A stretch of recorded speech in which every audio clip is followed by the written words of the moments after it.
साद्या भर्तृमयं लिङ्गं नाम विश्वपतिः स्मृतं नारायणो नरो मौञ्जं सहस्रशिरनाम च तार्गस्थधा पृथुलिङ्गं सहस्रचरनाभिदं पक्षिणो व्योमलिङ्गं च नाम सर्वात्मकेति च पृथिवी मेरुलिङ्गं च द्वितनुश्वासनाम च भस्मलिङ्गं पशुपतिर्नामा चास्य महेश्वरः ऋषयो ज्ञानलिङ्गं च चिरस्थानेति नाम च ब्राह्मणा ब्रह्मलिङ्गं च नामज्येष्ठेति तं विदुः गोरोजनमयं शेषो नाम पशुपतिस्मृतं वासुकिर्विषलिङ्गं च नाम वैशङ्करेति च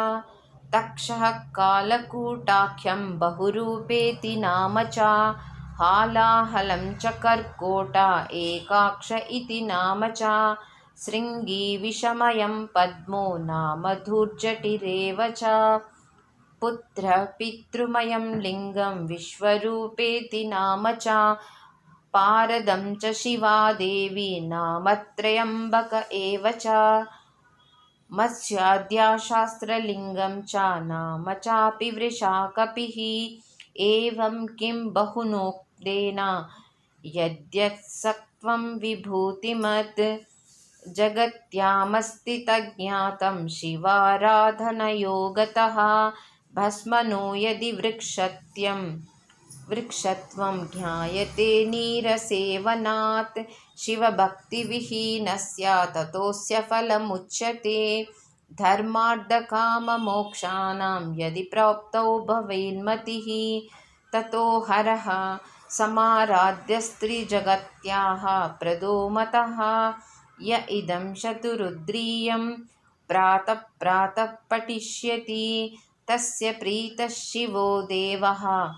प्रदास्यत्यखिलान् वरान् नातः परं पुण्यतं किञ्चिदस्ति महाफलं सर्ववेदरहस्यं च सूर्येणोक्तमिदं मम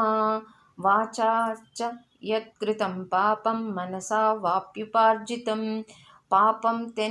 तन्नाशमायाति कीर्तिते शतरुद्रिये।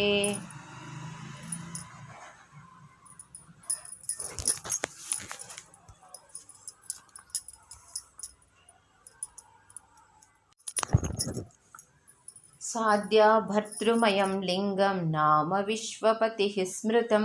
नारायणो नरो मौञ्जं सहस्रशिरनाम च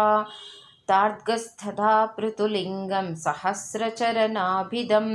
पक्षिणो व्योमलिङ्गं च नाम सर्वात्मकेति च पृथिवी मेरुलिङ्गं च द्वितनुश्वासनाम च भस्मलिङ्गं पशुपतिर्नामा चास्य महेश्वरः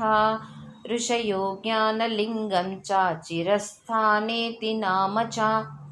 ब्राह्मणा ब्रह्मलिङ्गं च नामज्येष्ठेति तं विदुः गोरोजनमयं शेषो नाम पशुपतिस्मृतं वासुकिर्विषलिङ्गं च नाम वैशङ्करेति च तक्षः कालकूटाख्यं बहुरूपेति नाम च हालाहलं च कर्कोट एकाक्ष